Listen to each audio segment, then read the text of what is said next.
Hey guys! So I posted a video earlier saying that I'll be posting a rant review today. So this is that rant review. Something's in my eye. Anyways,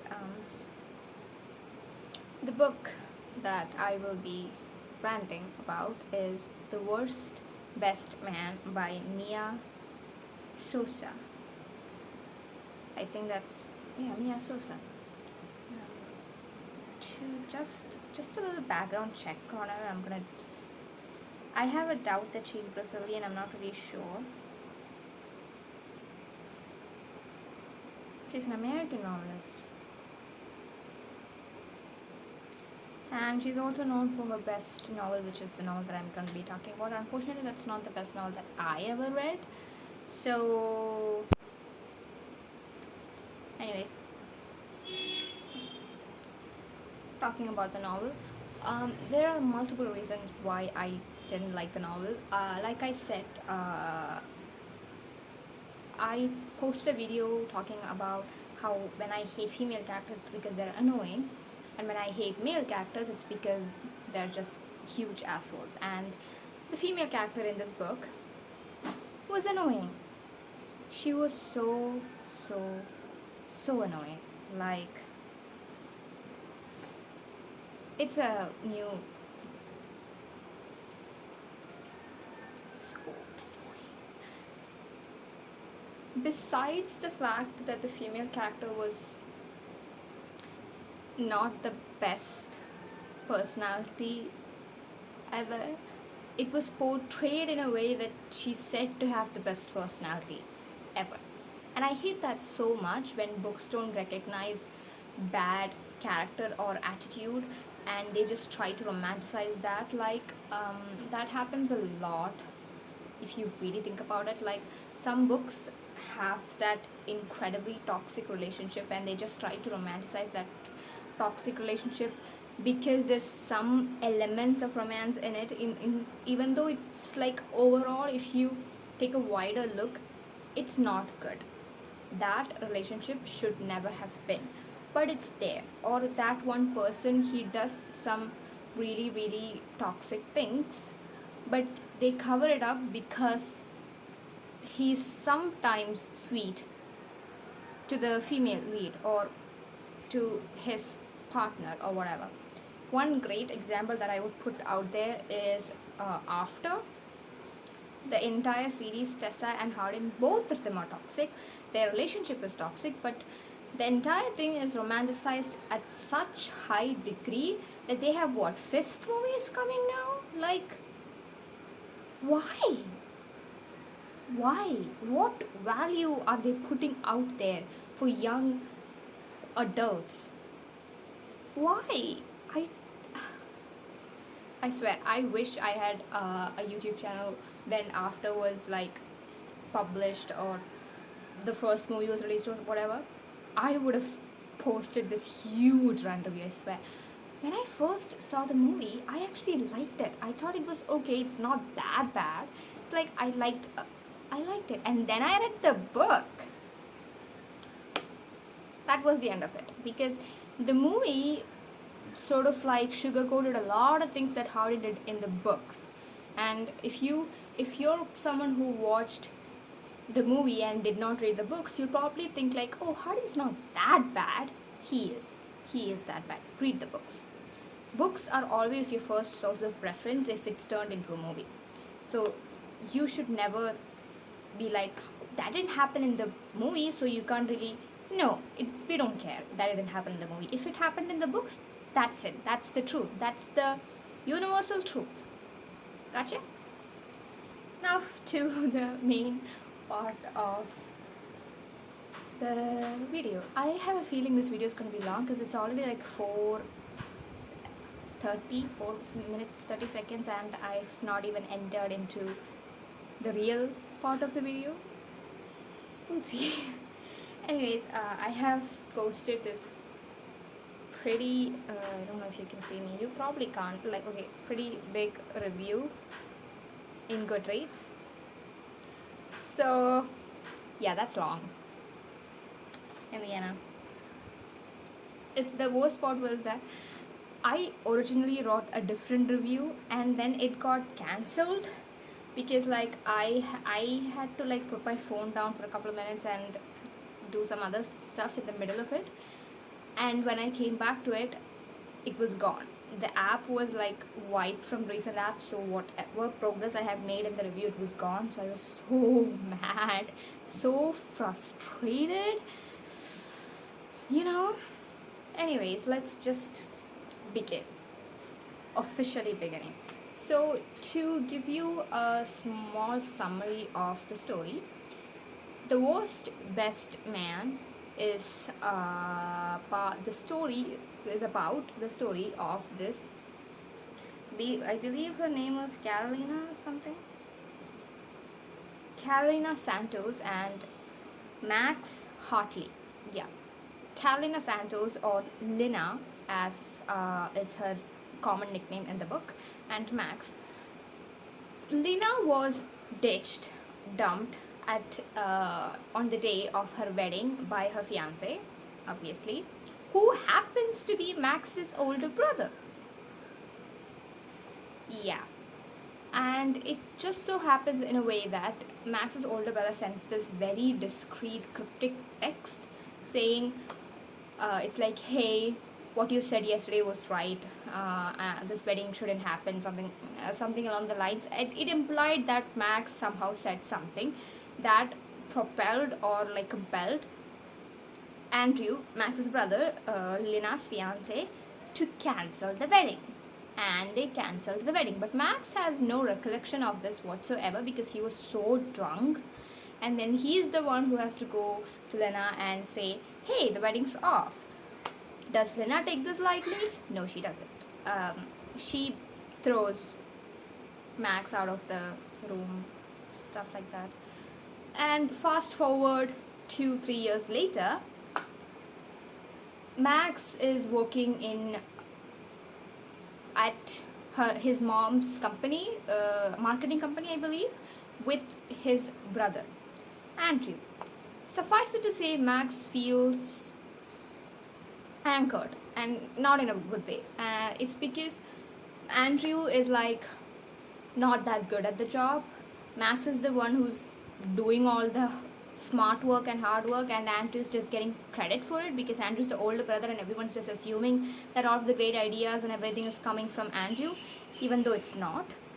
So Max wants to sort of separate himself from Andrew and all that stuff. There's a huge thing there where like it's the proper younger sibling complex. I'm a younger sibling, I get it. There also if my older sibling was my sister and she was a bitch to me, I would completely understand, but I have an older brother, and so I mean we have competition, but not that much, not in this way, because there's this thing where Max's ex-girlfriend met Andrew and was like, yeah, I'm not settling for, like, Max is the second best sibling and I don't want to settle. So yeah, that happened. I mean, Max must be feeling pretty shitty, like I don't blame him. Anyways, yeah, all that happened. Lena has this huge issue where she is not comfortable expressing her emotions in a public setting, or just in general. Unless she's alone, she cannot be vulnerable in front of people or anyone. And that I can understand. I am somewhat like that. I cry a lot, okay? And sometimes I like, if I'm like reading a book and if I'm crying about it, or if I'm watching a movie and I'm crying about it, I'll take videos of myself speaking about it, and I'll be crying a lot, and I'll send that to my friends. And mainly one of my friends, she is an incredible listener actually, so she's like, Sarli apote, which is like, it's okay, fine, don't be, it's just fiction, you'll be fine, blah blah blah blah blah, and all that. So but if this was like a real life issue, and if I was like really sad about it or anything like that, I wouldn't talk to anyone. Normally, sometimes I'll talk to people, so I get it. On a surface level and somewhat on a deeper setting, I get it. Okay, but man, does she overdo it. Oh my god, it's so it's mentioned at least once in every chapter that she cannot express emotions, because it always comes back to bite her in the ass, and she is not ready for it.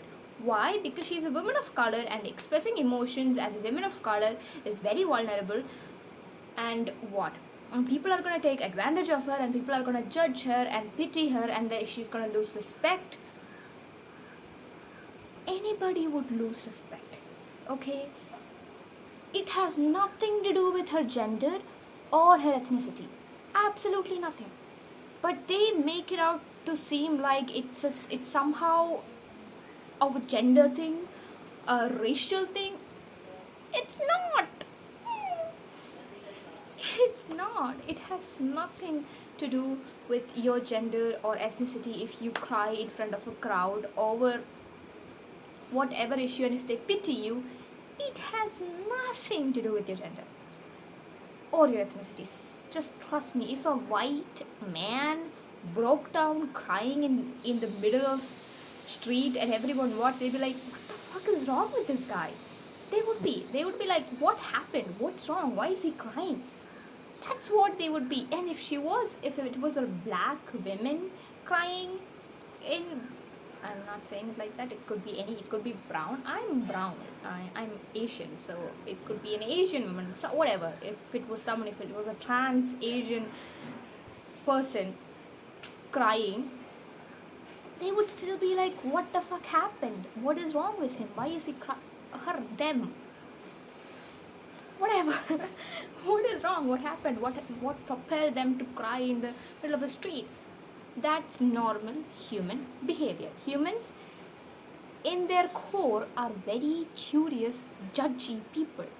That's just how it is. It's not gonna change. Okay? One thing that I absolutely hated from the start of the book was how she and everyone on her side, like her friends, her family, they all seemed to blame Max for what happened 3 years ago at her wedding, or lack thereof.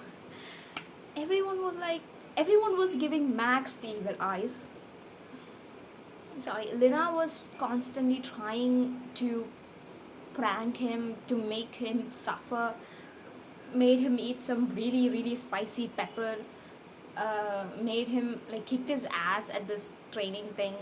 She acted like she didn't know stuff, and just, they were partners, and when they started doing it, she just flipped him or something like that, I don't know.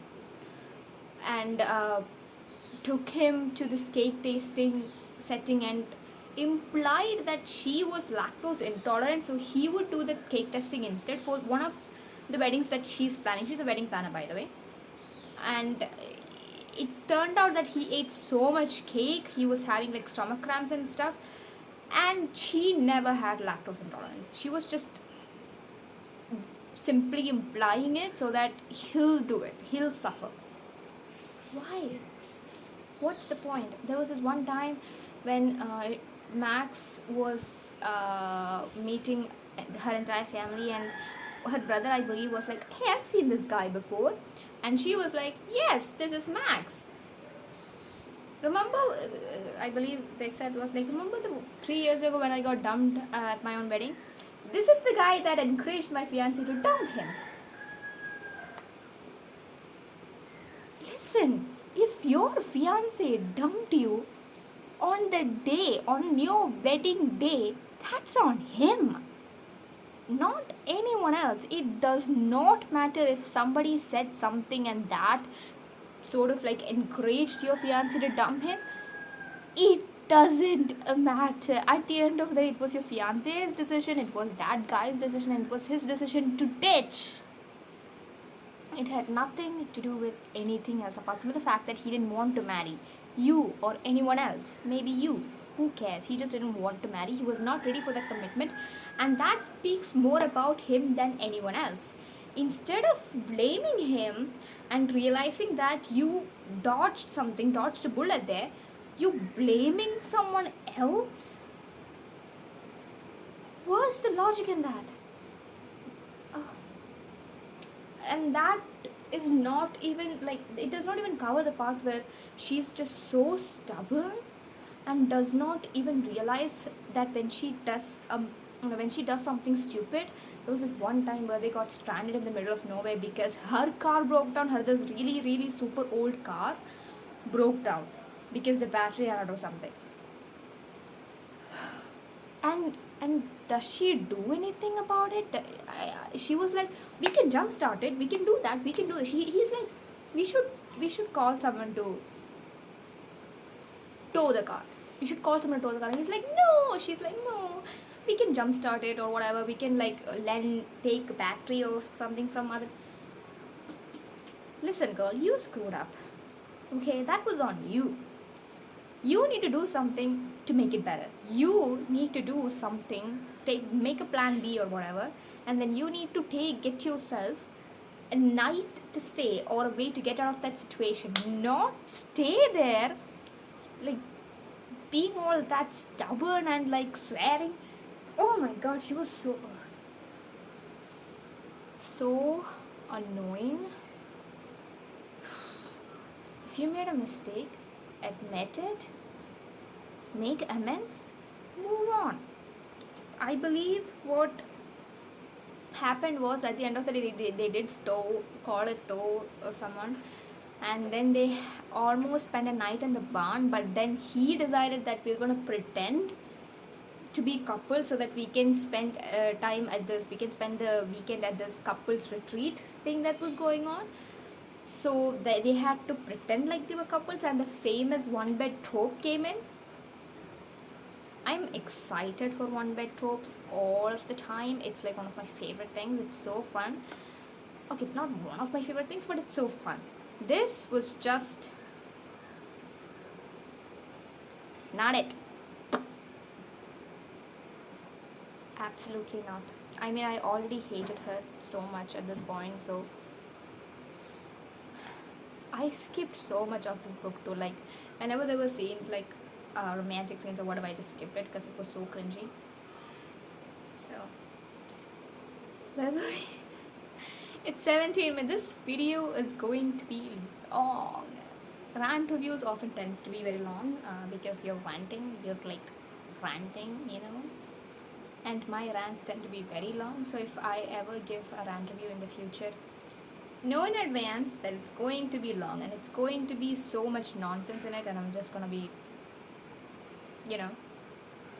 anyways. So that's something. Yeah, the reason she's not comfortable with expressing emotions is that when she was in college, she had this one relationship, and he was not a very good guy. He was pretty toxic. He was like stringing her along and playing her, like really playing her. And this one time, after a long time of her being played, she caught him kissing another girl.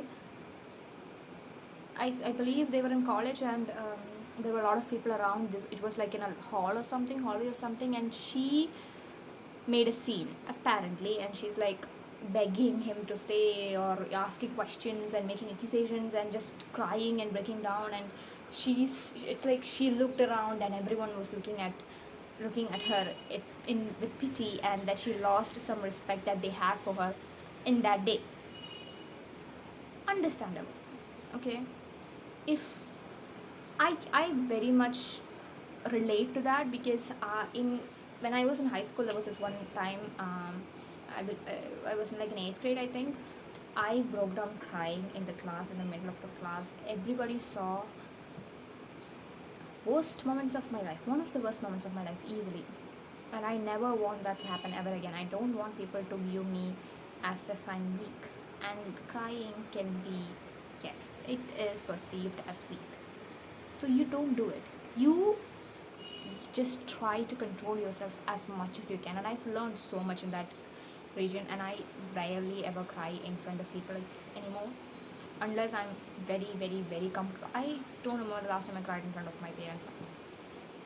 Do I? Yeah, I actually do. I was in the hospital. I'm scared of injections.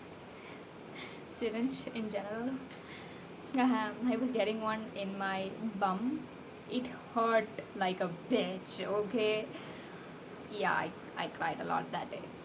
It hurt so bad. It was a painkiller, and I felt like I needed a painkiller for that painkiller. It was that bad, okay? So that was the day I cried, last cried in front of my parents. So you can imagine, right? Yeah. And does she get better? No. She needs apparently another one more lesson, and that lesson is that she's working as a paralegal in a firm. And I think she's been working like for like 3 years at that point. I don't know. I am not entirely sure like what sort of degree that you need to be a paralegal, but she worked for 3 years or something as a paralegal. Did she? I don't remember. Okay, I don't remember. But if she worked for 3 years as a paralegal and then she quit and then she started wedding planning, what's the timeline? How old is she at this point? I don't know. Who cares? Anyway. So, and she got this. Her first big case came up. She made a huge blunder. She's saying maybe it's because I was like working under a lot of stress and working long hours and was really tired, no rest or whatever. Anyway, she made this huge blunder, I believe, with the list of witness or something like that. And when the trial or the court case, when they were in court, there were no witnesses, and because of a huge blunder, the case sort of were like on hold. There were no witnesses. Um, Judge had no witness to look at. There were no witnesses. Okay, and she's saying this is her word. She's like, this wouldn't have been such a huge issue. Judge would have provided more time or whatever if she hadn't broken down crying in the middle of that court case. I'll give you a second to digest that.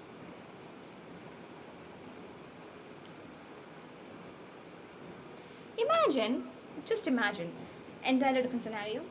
She's a surgeon, alright? She's a resident, and they're in the middle of a surgery, and unfortunately, she did something, and it's not that huge, you can rectify it, but instead of immediately trying to rectify that situation, she starts crying in the middle of a surgery. What do you think would have happened? Just what would you think she would be let into a surgery or an operation theater ever again by that head surgeon ever again? The answer is no. This has nothing to do with her gender or her ethnicity. Again, this is said like I am a colored Afro some. Before doing that, I'm just gonna recite this one thing to you. Getting fired isn't the worst thing that can happen to someone. I know this, but getting fired for being an emotional wreck was tough to swallow. Still is, especially when I think about my mother's strength in difficult times. I hate that I couldn't rise to the challenge. Anyway, after that, none of my colleagues really wanted to work with me, so they eventually let me go. And without a glowing recommendation, I struggled to find a new job. My friend, knowing I was feeling down about the situation, asked me to help her plan her wedding, and the rest, as they say, is history. I just don't want to be the person who went through that ever again. So when you ask me to show more emotions, it's not as easy as you're making it out to be.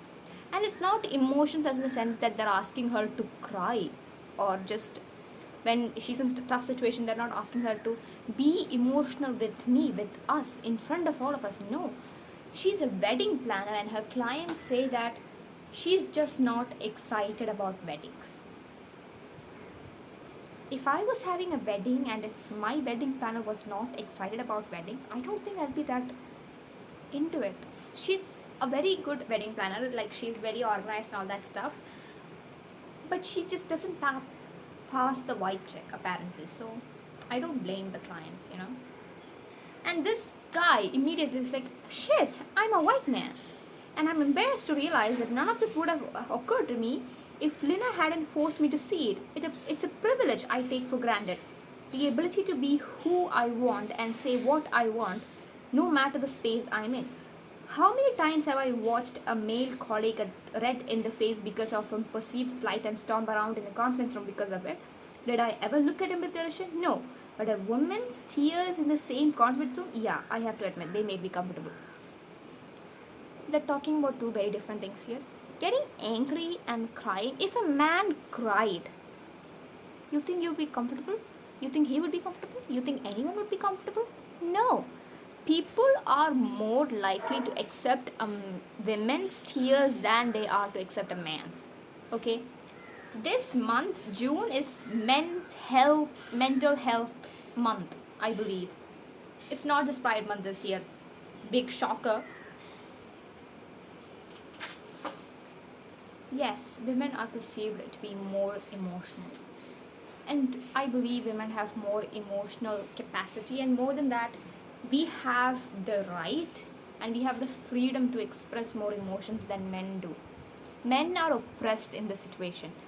It's not always women. Women are oppressed in a lot of other situations, but in this, men are the ones oppressed. If a man, broke down crying in the middle of a court case because he made a mistake, it's not that he is the victim and he's being or something, anything like that. He is a paralegal, he's working, he's supposed to be doing his job. Instead of doing it properly, he gets it wrong and then he starts crying. You think he won't be fired? He will be. If 101%, he will be. Man, come on. If the same situation, if she was fired for that, he will be too. Okay?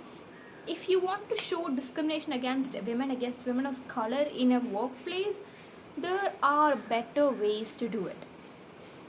Trust me. I believe one of the greatest examples would be Spanish love reception. Everyone is aware of it, and I'm not in. I don't remember that exactly. I read it like 2-3 years ago, but 2 years ago. I don't know. Anyways, 1 year ago. I don't remember. Okay. But I think there are like situations where they when she gets a promotion, I don't remember, but yeah, something is there, right? I think so. I don't remember. And if either like Malayalam is coming in between. Love hypothesis. When they're like, when she that Tom guy, and what was her name? I don't remember her name. Damn it. Okay. Anyways, when the Tom guy, he's like, you think you're gonna get this, whatever she's gonna get a position in his lab or something, right? Yeah, it's because you're good at it. No, or something like that. That is discrimination against women in a workplace. He's assuming that she's gonna sell her body to get what she wants. See, that was very well displayed, how women are often at a disadvantage when it comes to male dominated workplace situations and all that. This is crap. Okay, this is not how you do it. Whatever they tried to do in it did not work. And this Lina is supposed to be Brazilian, so there's a lot of Brazilian culture references, a lot of Portuguese language. I don't know any of it, so I don't know if it's accurate or anything, but I did read a review in Goodreads where it said that it was very overdone or something like that. Honestly, I don't really care because they're being represented. I don't care because I don't know. If I did, if they were representing some of the Indian culture in a not so accurate way, I'd be very pissed. In Never Have I Ever, when I see like Indian stuff, I'm kinda not that into it. But like I'm not very familiar with how Indian Americans are. So it's not like they're not really showing how things are running in India. So I don't really care. This is very stupid. Pinga. So one other time was when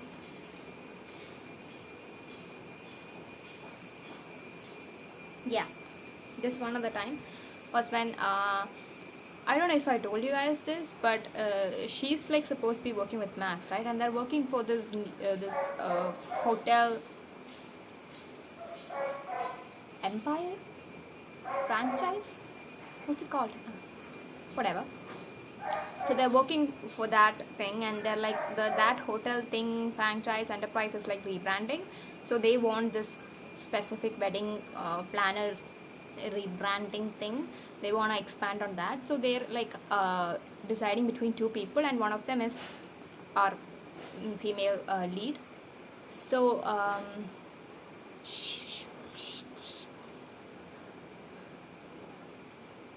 sorry, what happened was that, see, I'm not gonna edit this. This is 30 minutes by now. I'll try to stop it at like 40, and I'm gonna post it like that. You guys can watch it if you want. Don't if you don't. I'm completely fine. I'm really sorry it's this long. I don't think anyone's gonna stick around for 30 minutes. Anyone. Maybe if I had like a bigger channel, maybe. But at this point, no one is sticking around to watch until 30, so I'm just gonna say whatever I want, okay? If anyone did stick around till now, please say something, comment something, subscribe, like. I always forget to say that. Please. Anyways, yeah. So she lied to this her possible employer, and she's about this is like her dream job, all right, and she really really really wants this. So instead of like being truthful and frank with her possible employer, she lies to her immediately. When she sees Andrew and Max, she's like, "Nice to meet you, Andrew," as if that wasn't her fiance.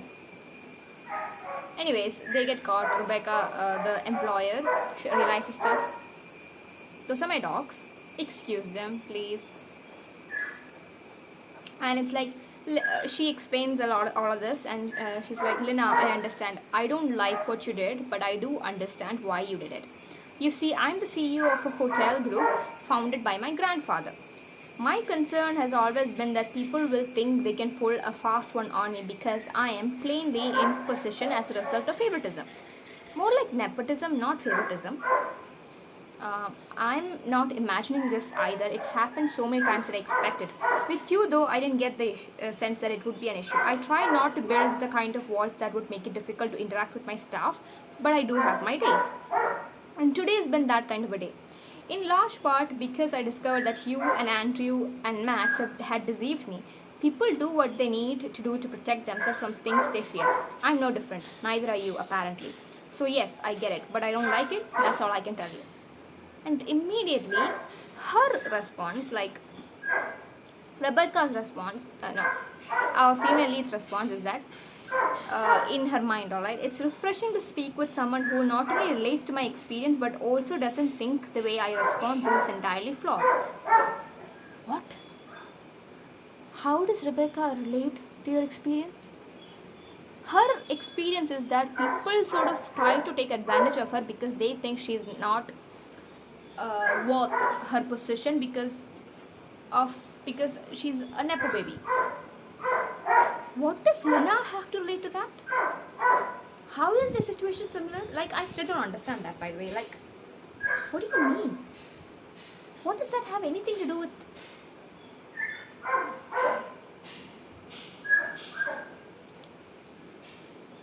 Sometimes I'm just. There were times when I like paused and read the book and like, what are you trying to say, lady? Like what? The other man, she wanted to hit the nail on something. I think it's like women empowerment or whatever. Did not. She missed by like a mile. Jesus.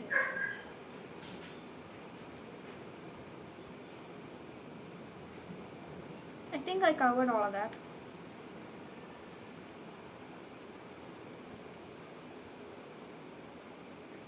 Yeah, one other thing that I wanted to say. In this Max Lina relationship, Max is always the one doing the hard work, alright? He's always the one trying to reassure her. You can trust me. Trust me. Let me be your safe person. I will never disappoint you. I am worthy of your secrets. I will protect your secrets. I will protect you. I will never let you feel as if you're less, as if all that stuff, you know. Max is constantly trying to make her feel good, make her feel like she can trust him, and it's nice, it's genuinely nice. But does she do anything in return? No. she's always like, oh, if they make in the early book, like when they're still in the enemies part and haven't reached the lovers part yet, they make progress. She goes back to square one by pulling on him. Again make progress, which no thanks to her. He's the one trying to do stuff. Okay, he's the one like spending when she like introduces him to her family in this way, like painting him out to be a villain and stuff. But he like charms all of the family members, and they're like, ha ha ha ha ha, back to square one. It's like that. It's a circle, and it's a circle, and the going forward the part is done by Max, going backward part is done by Lena. I hate it. I hate it when it's a relationship and both of them are not putting in the same, when they're not contributing in a similar fashion, and when it's not equal. I hate it, and this was not equal. Max did a lot to make the relationship work, to make to form a foundation, to form a base. He did a lot of work, and when they did have an almost relationship, they broke up because Max had this really big insecurity about his brother, right? That Max will always be the second best, and he's like, maybe we shouldn't be together. Maybe you deep down subconsciously is settling for me because you can't get my brother. Maybe the reason why I approached Max, in his head, I approached you, Lena, is because I wanted to again prove myself that I'm better than Andrew, and they put a full stop on it. And you would think that Lena would be like, no, Max, you are my first choice. I love you. I need to be with you. I want to be with you. No, Max says that.